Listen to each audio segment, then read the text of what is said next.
नमस्कार दर्शकों, four sides TV के हिंदी बुलेटिन में मैं आशुतोष आपका स्वागत करता हूं। आज हम आपको बड़ी खबरों से रूबरू करवाएंगे। वो खबर चाहे राजनीति की हो या स्पोर्ट्स की या फिर कोई अंतर्राष्ट्रीय खबर हो, हर बड़ी खबर की जानकारी आपको दी जाएगी। तो हो जाइए तैयार।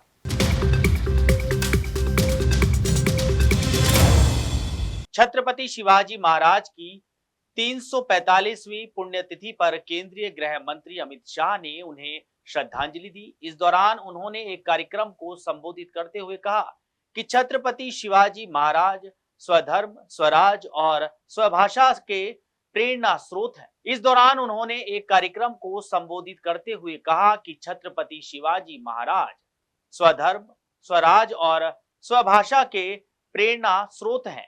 उन्होंने पूरे देश को स्वराज का मंत्र दिया।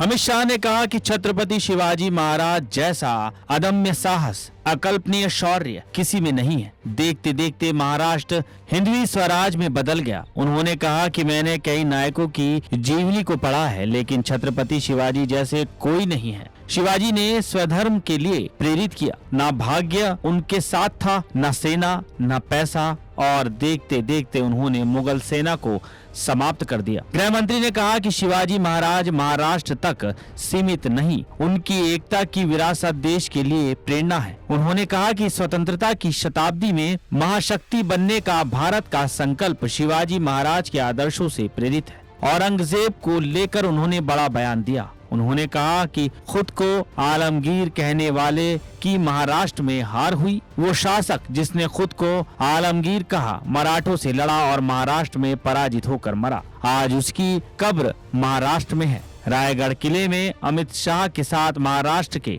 मुख्यमंत्री देवेंद्र फडणवीस, उप मुख्यमंत्री एकनाथ शिंदे और अजीत पवार, इसके अलावा भारतीय जनता पार्टी के सांसद उदय नराजे भोसले और राज्य मंत्री शिवेंद्र सिंह भोसले भी थे। उदय नराजे भोसले और शिवेंद्र सिंह भोसले मराठा योद्धा राजा के वंशज हैं। इससे पहले शाह रायगढ़ किले के पास पाचाड़ में शिवाजी महाराज की माता जीजाबाई की प्रतिमा पर पुष्पांजलि अर्पित की। जीजाबाई स्वदेश प्रेम राष्ट्रपति की जीवंत प्रतिमा है। राजमाता जीजाबाई ने शिवाजी को उच्च संस्कार दिए।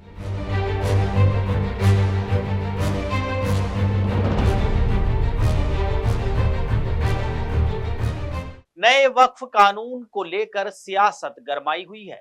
इस बीच बहुजन समाज पार्टी की मुखिया मायावती ने कांग्रेस और भाजपा पर हमला बोला है। साथ ही साथ उन्होंने वक्फ कानून पर राहुल गांधी की चुप्पी साधे रहने पर भी सवाल उठाए हैं। बसपा प्रमुख ने आरोप लगाए हैं कि राहुल गांधी की चुप्पी से इंडिया गठबंधन में बेचैनी है।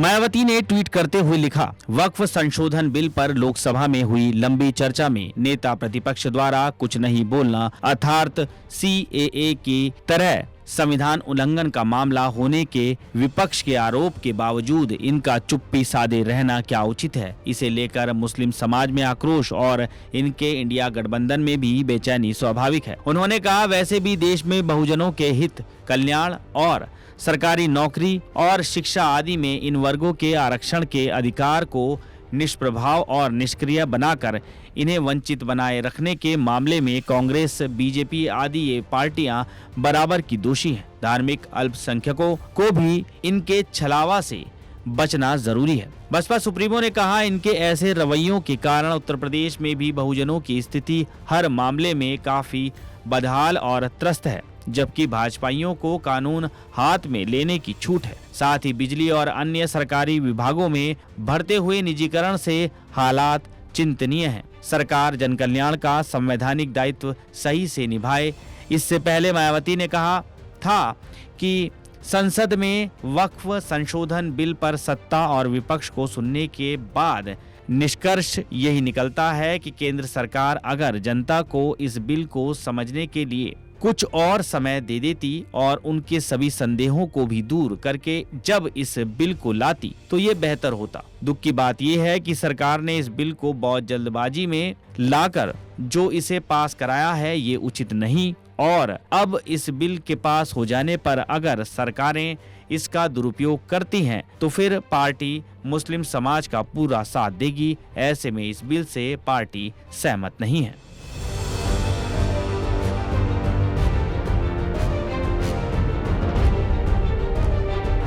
हरियाणा सरकार ने पहलवान और जुलाना से कांग्रेस विधायक विनेश फोगाट को उम्मीद से ज्यादा दिया है। पेरिस ओलंपिक में मेडल से चूकने वाली विनेश को हरियाणा सरकार 4 करोड़ रुपए की इनाम राशि के साथ हरियाणा शहरी विकास प्राधिकरण का प्लॉट भी देगी।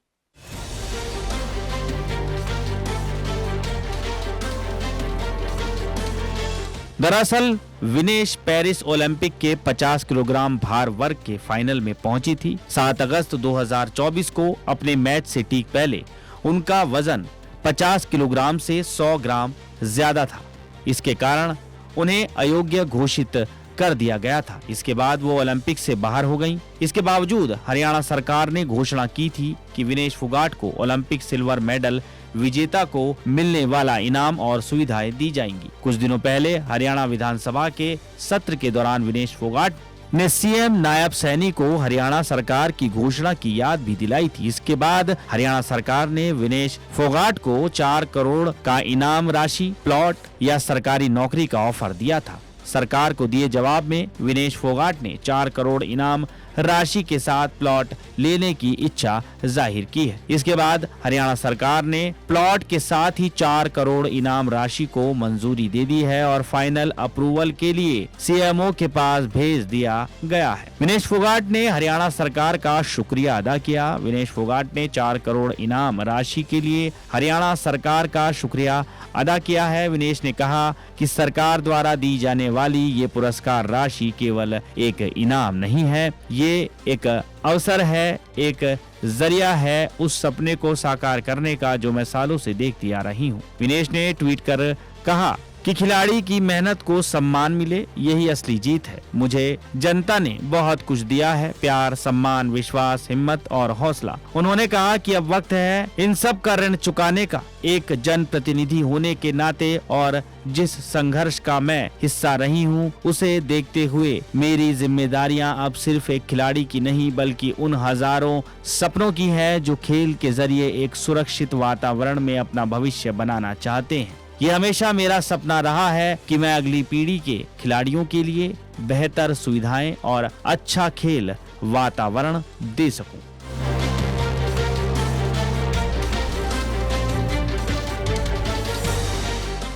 पश्चिम बंगाल के मुस्लिम बहुल इलाके मुर्शिदाबाद जिले में वक्फ कानून के विरोध में भड़की हिंसा के सिलसिले में पुलिस ने 110 से ज्यादा लोगों को गिरफ्तार कर लिया है। लोगों ने सुरक्षा बलों पर पथराव किया और सड़कें जाम कर दी। अब इस हमले के बाद सियासत शुरू हो गई है।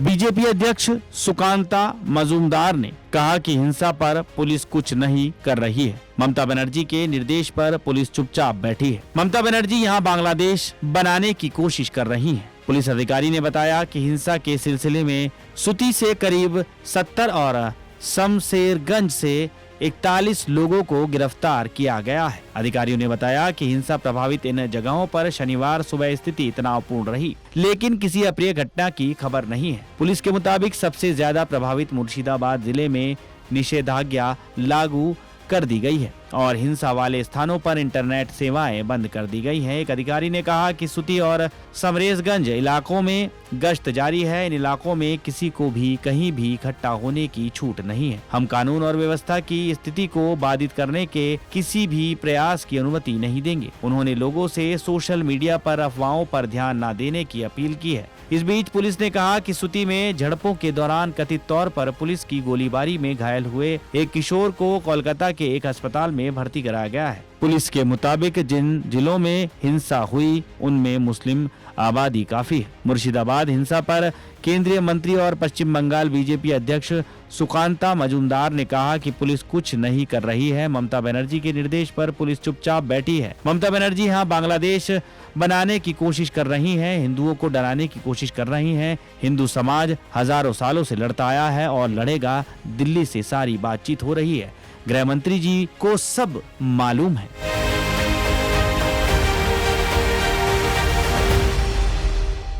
भारत में गोल्ड के दाम में भारी उछाल आया है। कमोडिटी से लेकर स्थानीय सराफा बाजार तक शुक्रवार को गोल्ड की खूब डिमांड रही। अखिल भारतीय सराफा संघ के अनुसार स्थानीय आभूषण विक्रेताओं की भारी मांग के कारण शुक्रवार को राष्ट्रीय राजधानी में सोने की कीमत 6,250 रुपए से बढ़कर 96,450 रुपए प्रति 10 ग्राम के रिकॉर्ड हाई लेवल पर पहुंच गई। सोने की कीमत में ये उछाल चीन अमेरिका के बीच शुरू हुए टैरिफ वॉर के कारण है।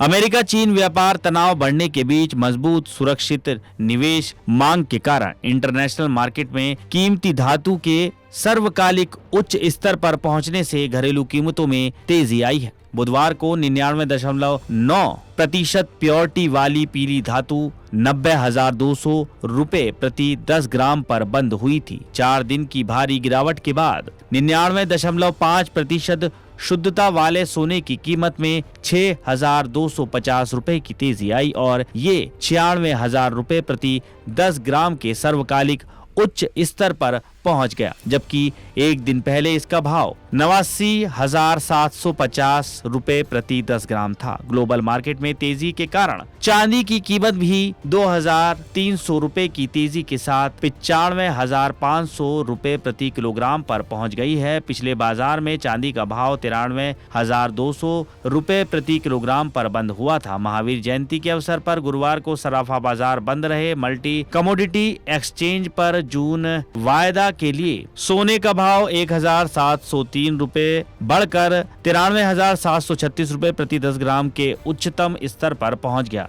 MCX पर भी गोल्ड ने रिकॉर्ड स्तर को टच किया। इसी तरह इंटरनेशनल मार्केट में हाजिर सोना 3,237.39 डॉलर प्रति औंस के नए शिखर पर पहुंच गया और बाद में ये 3,222.04 डॉलर प्रति औंस तक गिर गया। इसके अलावा एशियाई बाजार में कॉमेक्स सोना वायदा बढ़कर 3,249.16 डॉलर प्रति औंस के रिकॉर्ड उच्च स्तर पर पहुंच गया। अमेरिकी राष्ट्रपति डोनाल्ड ट्रंप चीन को सबक सिखाने के लिए टैरिफ को बढ़ाते जा रहे हैं। दूसरी ओर चीनी राष्ट्रपति शी जिनपिंग भी अमेरिका पर टैरिफ लगा रहे हैं।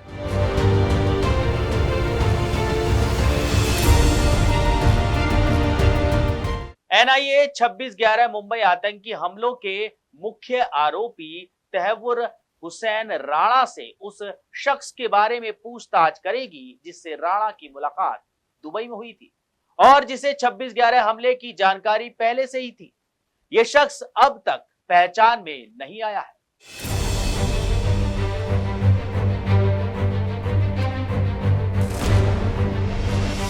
तो NIA तहव्वुर राणा से ये जानने की कोशिश करेगी कि दुबई में ये मुलाकात किसके कहने पर हुई और क्या डेविड हेडली ने राणा को इस व्यक्ति से मिलने के लिए कहा था। दरअसल अमेरिका में पकड़े जाने के बाद राणा ने अमेरिकी जांच एजेंसियों को इस शख्स के बारे में जानकारी दी थी। एक रिपोर्ट के अनुसार NIA ये भी पूछताछ करेगी कि राणा और हेडली ने नवंबर 2008 में मुंबई स्थित अपने ऑफिस की लीज रिन्यू क्यों नहीं कराई, जबकि उसी महीने मुंबई हमले हुए थे। एजेंसी को शक है कि लीज रिन्यू ना कराने के पीछे कोई साजिश हो सकती है। NIA की ये पूछताछ 26/11 हमले से जुड़ी गहराई से जानकारी जुटाने और हमले की पूरी साजिश को समझने में मदद कर सकती है। अमेरिकी एजेंसियों ने जांच इंटरसेप्ट किए गए चैट और बातचीत NIA के साथ शेयर की है। इनमें से एक बातचीत में हेडली ने राणा को 2008 में भारत न आने की चेतावनी दी थी, साथ ही भारत में संभावित आतंकी हमले के बारे में भी बताया था। हेडली ने राणा को दुबई में इस शख्स से मुलाकात भी करवाई थी। एक और इंटरस्पेटेड बातचीत में हेडली ने राणा को बताया था कि साजिशकर्ता ने हमले की पुष्टि कर दी है। नवंबर 2008 में मुंबई ऑफिस की लीज समाप्त हो गई थी, जिसके बाद ना ही राणा और ना ही हेडली ने इसे रिन्यू करवाया। अगस्त 2005 में हेडली ने राणा को लश्कर की उस साजिश के बारे में बताया जिसके तहत हेडली को भारत के सार्वजनिक स्थानों की रेकी करनी थी। एनआईए ने कहा कि आपराधिक षड्यंत्र के तहत डेविड कोलमैन हेडली ने अपनी भारत यात्रा से पहले पूरी साजिश पर राणा से बात की थी। एनआईए ने अदालत को बताया कि संभावित चुनौतियों की आशंका से हेडली ने राणा को एक ईमेल भेजा था जिसमें उसके सामान और परिसंपत्तियों का ब्यौरा था। एजेंसी ने साथ ही बताया कि हेडली ने राणा को इस साजिश में पाकिस्तानी नागरिकों इलियास कश्मीरी और अब्दुल रहमान की संलिप्तता के बारे में भी बताया था। दोनों इस मामले में आरोपी हैं।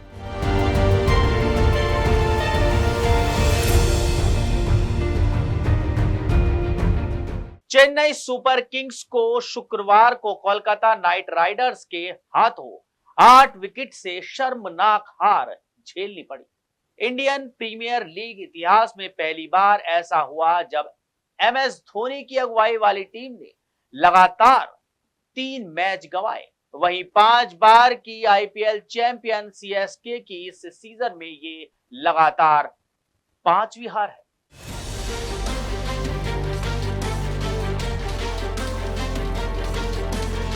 ऋतुराज गायकवाड़ के चोटिल होने के बाद धोनी ने टीम की कमान संभाली। धोनी अब पूरे आईपीएल सीजन में टीम की कप्तानी करेंगे। चेन्नई की टीम ने इस मैच में पहली बार बल्लेबाजी की और 9 विकेट पर 103 रन का स्कोर बनाया। वहीं कोलकाता ने टारगेट को महज 10.1 ओवर में हासिल कर लिया, जिससे 5 बार की चैंपियन टीम को आईपीएल इतिहास में गेंद शेष रहने के मामले में अपनी सबसे बड़ी हार का सामना करना पड़ा। वहीं चेन्नई सुपर किंग्स के कप्तान MS Dhoni Kolkata night Riders के खिलाफ मिली करारी हार पर निराश दिखे। उन्होंने इस हार के लिए अपने बल्लेबाजों को जिम्मेदार ठहराया। वहीं धोनी ने ये भी कहा कि हताश होने की जरूरत नहीं है, बल्कि आगामी आईपीएल मैचों में बेहतर प्रदर्शन पर ध्यान केंद्रित करने की उन्होंने बात कही। ये 5 बार की चैंपियन टीम सीएसके को केकेआर ने पूरी तरह से ध्वस्त कर दिया। पावर प्ले में चेन्नई सुपर किंग्स की टीम 2 विकेट पर सिर्फ 31 रन ही बना सकी थी।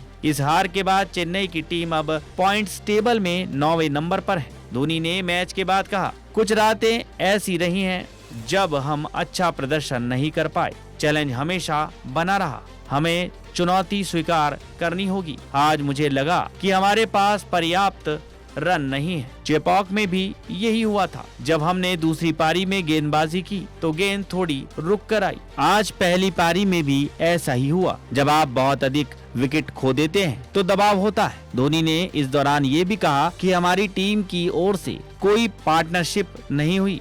जरूरी ये है कि सिचुएशन को देखा जाए। आईपीएल में कुछ मैचों में हमारा प्रदर्शन अच्छा रहा है। अपनी ताकत पर भरोसा करना चाहिए और ऐसे शॉट खेलें जो आप खेल सकते हैं। किसी और की तरह करने की कोशिश ना करें।